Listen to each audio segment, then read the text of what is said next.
Lorsque j'ai à parler de l'Esprit Saint, ce qui est toujours une grande chance, je pense tout de suite à un maître, à un pasteur qui s'appelait Thomas Roberts, un pasteur du Pays de Galles qui est décédé maintenant, mais que j'ai eu la chance de connaître. Et quand il parlait de l'Esprit Saint, il s'arrêtait toujours à un moment, et puis son visage s'illuminait et il disait « J'aime l'Esprit Saint ». En fait, comme il avait l'accent britannique, il disait « J'aime l'Esprit Saint ». Et son visage rayonnait, et on sentait la présence de l'Esprit Saint en lui. Et bien sûr, on a fait plusieurs soirées, pour ceux qui ont été avec nous à chaque soirée, on a fait plusieurs soirées sur différents types de dons de l'Esprit, sur différentes manières d'être en relation avec l'Esprit Saint. Mais le plus important, et c'est pour cela qu'on parle de l'Esprit Saint, c'est l'Esprit lui-même. C'est que l'on apprenne à aimer l'Esprit Saint, que l'on apprenne à connaître l'Esprit Saint, qu'on apprenne à laisser l'Esprit Saint prendre sa place dans nos vies. Donc, je vais parler ce soir des charismes, de l'exercice des charismes, mais en arrière-fond, rappelons-nous que l'idée, c'est vraiment de le laisser prendre sa place et d'apprendre à goûter sa présence et puis à pouvoir dire, comme Thomas Roberts, « J'aime l'Esprit Saint ». Alors, je vais commencer par, en première partie, expliquer ce que sont les charismes, ce qu'est un charisme, ce que sont les charismes, simplement pour clarifier les choses. Et puis ensuite, dans un deuxième temps, pourquoi Dieu nous donne des charismes et pourquoi est-ce qu'il nous propose de les exercer. Et puis, dans un troisième temps, je suis prof de théologie, les profs font toujours les choses en 3 temps, donc il y aura un troisième temps qui est comment exercer les charismes. Quelques petites règles qui peuvent nous aider à les exercer. Charisme, de quoi s'agit-il? Les charismes, bon, le mot charisme vient du grec et ça veut simplement dire don gratuit. On pourrait le traduire par grâce. Et c'est important de le dire, c'est que en fait, tous les dons de l'Esprit Saint correspondent à ce mot de charisme. Mais dans la tradition du christianisme, on a assez rapidement distingué, il y a plusieurs listes de dons dans la Bible. Galates 5, il y a un certain nombre de dons. En Isaïe, chapitre 11, il y a aussi un certain nombre de dons. Et en 1 Corinthiens 12, un certain nombre de dons. Et puis, on a mis des noms. On a dit, il y a des fruits de l'esprit. On en a parlé la dernière fois, il y a 2 semaines ou 3 semaines. Il y a les dons de l'esprit, on en a parlé la dernière fois. Et puis, on va distinguer ce qu'on veut appeler charisme. Et classiquement, la distinction du charisme, la spécificité du charisme, c'est qu'il est au service des autres. Les dons d'esprit, les fruits de l'esprit vont être pour celui qui les reçoit, vont fortifier, vont faire grandir. Par exemple, la joie, la paix, la patience, classiquement des fruits de l'esprit, ou la sagesse et la force, c'est classiquement des dons de l'esprit, ça va me fortifier, ça va me faire grandir, ça va augmenter ma foi. Et puis, la prophétie, le don de guérison, ça va être au service de l'autre ou au service des autres, du groupe, de la communauté, de l'Église. C'est l'équipement du chrétien. Alors, je vais tout de suite me permettre une petite nuance, en fait, ou 2 petites nuances. Premièrement, c'est clarifiant d'avoir des listes comme ça, mais il ne faut pas se laisser coincer. En fait, l'Esprit Saint déborde toutes les listes. Et puis, l'autre chose, c'est, je viens de dire que classiquement, on dit les charismes sont au service des autres. C'est pas du tout faux, c'est même très vrai, mais à un moment, je vais préciser que les charismes sont aussi bons pour ceux qui les exercent, et pas uniquement pour celui qui les reçoit. Quels sont les charismes? Le plus simple, c'est de regarder ce que dit Paul dans la première épître aux Corinthiens au chapitre 12, où il nomme un certain nombre de charismes. Et je vais les regrouper, simplement pour qu'on y voit plus clair, en 4 types. Il y a un premier type de charisme qui est lié à la parole. Paul dit parole de sagesse. Paul dit parole de connaissance ou de science. Paul dit prophétie. il s'agit de différentes manières par lesquelles Dieu parle à d'autres à travers celui qui exerce le charisme. Pour celui qui exerce le charisme, il s'agit de transmettre la parole de Dieu. Et quelque chose qui peut nous aider à comprendre de quoi il s'agit, bien sûr, il y a des vérités de fond qu'on peut annoncer de la part de Dieu. Dieu nous aime, c'est clair, c'est une vérité absolue, Dieu nous aime, ou Dieu ne veut pas que nous soyons découragés. C'est vrai, quand on dit cela, c'est vrai. Mais lorsqu'il s'agit d'une parole de connaissance ou de prophétie, c'est beaucoup plus précis. C'est que Dieu, en ce moment-ci, parle à ces personnes-là à travers moi ou à travers celui qui exerce le charisme. Et dit, tout de suite dans ta situation, ne te laisse pas décourager. Tout de suite dans ta situation où tu crois que tu ne peux pas être aimé, moi le Seigneur, je te dis que je t'aime. Alors parfois ça peut être encore plus précis, ce que dans beaucoup d'églises ou beaucoup de groupes on appelle parole de science ou parole de connaissance, je ne vais pas distinguer tout de suite, c'est encore plus précis, je me rappelle la première fois que moi-même j'ai exercé ce charisme, j'ai compris que dans le groupe de prière où nous étions, il y avait un homme de 50 ans qui avait un problème à l'oreille gauche, ça c'est l'oreille droite, donc l'oreille gauche, et que le Seigneur voulait le guérir. Ça m'est venu très très clairement, je l'ai dit, j'ai osé le dire, et de fait, à la fin de l'assemblée, un homme est venu me voir, il m'a dit « j'ai 50 ans, j'ai un problème à l'oreille gauche, et depuis que vous avez dit ça, je sens que j'entends. » Et donc on s'est mis à prier de manière plus précise pour lui. Donc ça c'est ce qu'on appelle parole de science ou parole de connaissance. Une petite remarque, ces charismes de la parole peuvent être quelque chose d'assez direct comme ce que je viens de décrire, mais aussi ça peut être, et c'est très très efficace, c'est très fort, simplement la parole de Dieu, la Bible. Quelqu'un qui à un moment reçoit un bref passage de la Bible et le lit dans l'assemblée, et on voit que ça peut être une parole de Dieu très précise pour certaines personnes ou pour toute l'assemblée à ce moment-là. Ça peut aussi être sous forme d'une image. Donc, une parole directe, une parole de la Bible, une image. Dans tous ces cas-là, l'idée, c'est que Dieu parle à travers celui qui reçoit le charisme, parce qu'au fond, la vie chrétienne n'est pas simplement mettre en pratique les commandements de Dieu ou la volonté de Dieu, c'est essayer de l'écouter pas à pas. Et on peut l'écouter personnellement, et il faut l'écouter personnellement, mais Dieu parle souvent à travers les autres, et dans ces cas-là, il parle très très précisément à travers les autres. Une deuxième forme de charisme, c'est ce que Paul appelle le parler en langue, ou parler dans d'autres langues, ou parler des genres de langues. Et puis il lit tout de suite le discernement de ces paroles. Donc ça c'est dans 1 Corinthiens 12, il y a d'autres endroits dans les Actes des Apôtres ou ailleurs où il s'agit aussi de chanter en langue. Je ne vais pas présenter ce charisme de manière très précise parce que Corinne va le faire, si j'ai bien compris. Je vais juste dire une petite chose, c'est que Paul, lorsqu'il parle des langues, dit « c'est le plus petit des charismes ». Mais je voudrais rajouter quelque chose, je n'ai pas du tout l'autorité de Paul, mais toute mon expérience, et puis je pense l'expérience de tous les chrétiens qui ont pratiqué, qui pratiquent ce don, c'est que oui, c'est le plus petit, mais c'est la porte à tous les autres dons. C'est la porte qui nous permet de nous abandonner et d'accueillir les autres dons. Donc, il est tout petit, et bien comme beaucoup de choses petites, il est essentiel, ce don. Une troisième forme de charisme, ce sont les guérisons et les miracles. Dit Paul, c'est les moments où Dieu intervient pour consoler, pour fortifier. Ça peut être une guérison physique, ça peut être une guérison intérieure.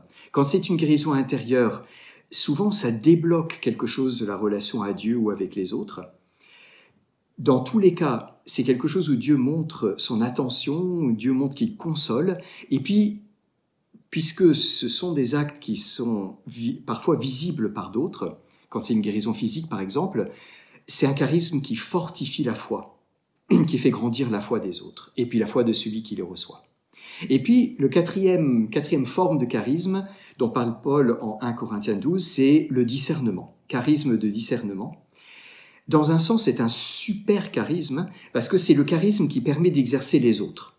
Il s'agit simplement d'un don par lequel on comprend mieux si les autres charismes que j'exerce ou les charismes qui sont exercés par d'autres proviennent de Dieu ou pas, et puis s'ils sont utilisés au bon moment, de la bonne manière. Donc c'est aussi un charisme qui est fondamental justement parce qu'il permet d'exercer les autres charismes. Alors on pourrait ajouter à la liste que donne Paul d'autres formes de charisme qui sont parfois plus discrets. Un charisme d'écoute, un charisme de conseil, un charisme de miséricorde, de compassion, et puis des charismes de prédication, ou bien des charismes pour l'exercice de la responsabilité. Pourquoi est-ce qu'on peut utiliser le mot charisme dans tous ces cas-là? Simplement parce que ces dons qu'on peut aussi exercer simplement humainement revêtent une force dont on sent qu'elle ne provient pas de nous. Et ils produisent des fruits dont on sent qu'ils dépassent les fruits de ce que l'on pourrait faire simplement par nos propres forces. Ça, c'était le premier moment, d'une certaine manière, simplement présenter ce qu'est un charisme, ce que sont les charismes. Pourquoi, deuxième question, pourquoi Dieu nous donne des charismes? Pourquoi Dieu nous demande d'exercer les charismes? Au service des autres, pour l'évangélisation, et puis aussi pour faire grandir celui qui les exerce. Alors, au service des autres, comme je le disais au départ, classiquement on dit le charisme, c'est fait pour les autres. Et de fait, c'est important de se souvenir que quand Dieu nous visite, quand il entre dans la vie de quelqu'un, quand il donne un fruit de foi ou de conversion, en même temps, quand il guérit, qu'il sauve, en même temps il appelle, en même temps il donne une mission. Et cette mission va demander un équipement. Et ça peut être beaucoup d'autres dons, mais ce sont aussi des charismes. Et qu'est-ce que ça veut dire? Ça veut dire simplement que lorsque j'ai à exercer un charisme, il s'agit de ne pas penser à moi et est-ce que je suis en train de le faire comme il faut, mais me rappeler que je suis en train d'exercer un service pour les autres. Je suis en train de donner aux autres un trésor qui m'a été confié. Et puis aussi, c'est le lieu de la dépendance ou de l'interdépendance. Dieu parle directement. Dieu parle dans les cœurs. Dieu guérit aussi directement. Guérison intérieure, parfois même physique, il peut le faire directement. Il le fait directement. Mais il a aussi envie de passer par les autres. Il a aussi envie que nous ayons besoin les uns des autres. Et le charisme a ce sens-là. En théologie catholique, on dirait, il y a une dimension très ecclésiale dans le charisme, c'est que nous devenons un seul corps et nous savons que nous avons besoin les uns des autres. Deuxièmement, donc le service des autres, l'évangélisation. Chaque fois que Jésus envoie les disciples proclamer la bonne nouvelle, chaque fois que l'on voit les disciples dans les Actes des Apôtres proclamer la bonne nouvelle, la parole est accompagnée par des signes. Pourquoi? Et le cœur, c'est la parole qui dit l'amour de Dieu. Mais quand on annonce que Dieu aime, si en plus il y a des signes visibles de l'amour de Dieu, cette parole, elle revêt une force incroyable. Si on dit Dieu parle, notre Dieu est un Dieu qui parle, notre Dieu, le Dieu d'Israël, est un Dieu qui agit, et que en plus ça se passe effectivement devant les yeux de ceux à qui on parle, eh bien, la parole prend une très très grande force. Donc, c'est une aide à l'évangélisation. Et puis, grandir dans soi-même, grandir dans la relation à Dieu, c'est là que je vais contredire ce que je disais en introduction. Le charisme n'est pas que pour les autres. Le charisme est vraiment aussi pour celui qui l'exerce.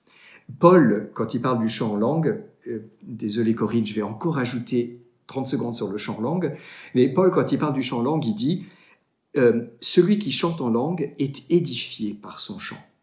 Et c'est vrai que lorsque l'on chante en langue, ou quand on dit une parole au nom de Dieu, ou quand on pose un acte au nom de Dieu, et que Dieu passe à travers, que l'Esprit Saint passe à travers, c'est en fait, en étant canal, le canal est nettoyé, il est rempli de l'Esprit Saint, et du coup, il entre en relation avec l'Esprit Saint. Il y a quelque chose de spécial avec l'Esprit Saint, c'est que l'Esprit Saint, souvent, on entre en relation avec lui de manière un peu indirecte. Le Père, il est devant nous. Le Fils, il est à côté de nous. L'Emmanuel, Dieu avec nous. Et l'Esprit, il est en nous. Et la meilleure manière de percevoir l'Esprit Saint, c'est de le laisser agir à travers nous. Et donc, qu'est-ce qui se passe quand soi-même on exerce des charismes? Eh bien, nous sommes fortifiés dans la foi et nous touchons du doigt l'Esprit Saint, nous le touchons intérieurement et nous le touchons dans ce qui se passe, et nous grandissons dans la connaissance de l'Esprit Saint, nous grandissons dans l'amour pour l'Esprit Saint. Donc ça, c'était mon deuxième point, c'est-à-dire pourquoi Dieu nous propose et nous appelle à exercer les charismes, le service des autres, l'évangélisation, et nous-mêmes pour grandir et mieux connaître l'Esprit Saint, mieux l'aimer. Alors, quelques règles, conseils pour comment exercer les charismes. J'en dirai 4. 4 verbes. Aimer, être humble, bon, c'est un verbe qui est un peu composé, mais être humble, oser, discerner. Aimer, alors j'insiste dessus parce que très souvent on n'en parle pas quand on parle de l'exercice des charismes, mais puisqu'il s'agit d'un acte d'amour de la part de Dieu pour ceux auxquels nous sommes envoyés, la première attitude que nous avons besoin d'avoir, c'est d'aimer. J'ai vu tellement de gens, et là je m'inclus moi-même, qui au moment d'exercer un charisme se préoccupent de « est-ce que ça va marcher ? Est-ce que je fais ce qu'il faut ? Est-ce que c'est la bonne manière de faire ?» Et puis on est en train de se regarder, et on n'est pas en train d'aimer. Or, c'est d'abord un acte d'amour de la part de Dieu et un acte d'amour de ma part. Et la meilleure manière, vraiment la meilleure manière, et j'insiste dessus, pour se préparer à exercer un charisme, c'est de demander d'aimer ceux auxquels on est envoyé, de ceux à qui on va parler, et puis de vraiment les aimer. Et puis le reste viendra. Bon, alors quand même, le reste, c'est, deuxièmement, être humble. L'Esprit Saint donne l'humilité, et le signe sûr que l'Esprit est en train d'agir, c'est l'humilité. Il y a une magnifique expression dans le livre des Nombres où Dieu explique pourquoi il a choisi Moïse, et il explique quelle est la force de Moïse. Moïse, c'était un génie religieux. Je ne devrais même pas dire ça parce que c'était un homme inspiré, c'était un prophète, mais c'était vraiment un génie religieux, c'était un génie militaire, c'était un génie de l'organisation. Et quelle est la phrase que Dieu dit pour dire qui est Moïse? Il dit « Moïse était l'homme le plus humble sur la surface de la terre. Mon serviteur Moïse est l'homme le plus humble sur la surface de la terre. » Deuxième condition pour exercer un charisme. Et je le dis parce qu'il y a un grand risque. Au début, quand on exerce un charisme, on est dans l'action de grâce. « Seigneur, tu es extraordinaire. » Et puis après, on dit « Quand même, merci Seigneur de me donner plusieurs fois de suite ce même charisme qui finalement marche très très bien. Et finalement, je suis vraiment pas mal. » Là, c'est le moment où ça glisse et non, être humble. Troisièmement, oser. Oser, pourquoi? Parce que dans un charisme, il y a la part de Dieu, mais il y a aussi ma part. Et je ne voudrais pas mesurer, on ne peut pas mesurer, mais c'est autant Dieu et autant moi. Pour exercer un charisme, on a à se rendre disponible. Seigneur, je suis prêt, donne-moi les charismes que tu veux que j'exerce. Et puis on a osé ouvrir la bouche, faire le pas. Je me rappelle mon père qui était hongrois, m'avait raconté comment il avait chanté en langue pour la première fois. Il disait qu'il n'arrivait pas à chanter en langue, il avait demandé le don plusieurs fois et puis rien ne venait. Puis tout d'un coup, il s'est dit, bon, je suis le seul hongrois dans l'assemblée, personne ne connaît le hongrois, et donc il s'est mis à chanter en hongrois. Et puis le fait d'avoir ouvert la bouche, ça l'a lancé, et puis après il a commencé, et puis c'était des langues, c'était un chant en langue. Donc, n'ayons pas peur d'oser, de nous lancer. D'ailleurs, si jamais on se trompe, quelqu'un nous le dira. Et puis, ça ne prendra pas. Une prophétie qui n'est pas juste ou qui n'est pas au bon moment, on sent que ça ne prend pas. Et ce sera légèrement humiliant, mais c'est une très très très bonne formation. Justement, ça permet de vivre le deuxième point, qui était être humble. Et donc, et peut-être que j'aurais dû le dire à un moment, mais je le dis maintenant, ça veut dire que tous nous sommes appelés à exercer des charismes. Puisque c'est bon pour les autres et pour nous, tous nous sommes appelés à exercer des charismes. Alors, peut-être la petite nuance, c'est que nous ne recevons pas tous les charismes, justement pour pouvoir dépendre les uns des autres, mais tous nous recevons des charismes. Donc, tous nous recevons des charismes, nous ne recevons pas tous les charismes, mais tous nous recevons des charismes. Et puis, le dernier point, petite règle ou conseil pour exercer les charismes, c'est le discernement. C'est un charisme, mais c'est simplement aussi quelque chose que l'on a à choisir. Lorsque on agit en laissant Dieu passer à travers nous, nous avons chaque fois à vérifier si c'est Dieu qui passe ou pas, si c'est nous qui passons, et si on le fait au bon moment et comme il faut. Alors, comment discerner ? Bon, la première chose, c'est que les charismes sont donnés dans l'harmonie, dans la paix. Et souvent, c'est un bon signe, par exemple, si on est dans une assemblée de prière, qu'on a plusieurs paroles qui vont dans le même sens. Donc là, on peut se lancer, on peut dire, bon, si c'est ce que j'ai à dire va dans ce sens-là, c'est plutôt bon signe. La paix, l'harmonie. Et puis les autres vont m'aider. Les autres qui sont à côté de moi, je peux vraiment, c'est tout à fait possible de demander à quelqu'un à côté de moi, dire, est-ce que tu penses que je peux dire ça ? Ou bien après, de dire, est-ce que ce que j'ai dit était adapté ? Et c'est bon de pouvoir aller voir le frère ou la sœur qui a parlé et de dire ce qu'on a pensé. Il y a tout un apprentissage qui se fait par là. Et là, je pense qu'il faut que je dise un petit mot sur les responsables. L'obéissance aux responsables est une clé. Et je dirais surtout, certaines de nos églises ont vraiment cette tradition où l'obéissance fait partie des dons. Et je parle en particulier pour ces églises-là. Obéir nous aide à être sûrs que nous sommes dans la bonne voie. Mais aux responsables, je dirais, attention, le rôle des responsables d'un groupe de prière, pasteur, prêtre, évêque, c'est de vérifier, c'est de faire attention, de discerner, mais encore plus important, c'est d'encourager et de susciter. On ne peut vérifier un charisme, on ne peut discerner et même arrêter quelqu'un que si on sait que le premier geste, c'est d'encourager et de susciter. Donc, aimer, être humble, oser, discerner. Et tout cela, je le répète, c'est finalement, uniquement, profondément, pour aimer autrui et aimer l'Esprit Saint, pour pouvoir dire « j'aime l'Esprit Saint ». Et donc, je propose que nous invoquions l'Esprit Saint, que nous demandions à l'Esprit Saint de venir, qui nous donne tous ces charismes, le bon charisme, celui qui nous correspond, ceux qui nous correspondent, et encore plus important, qui nous donne de l'aimer.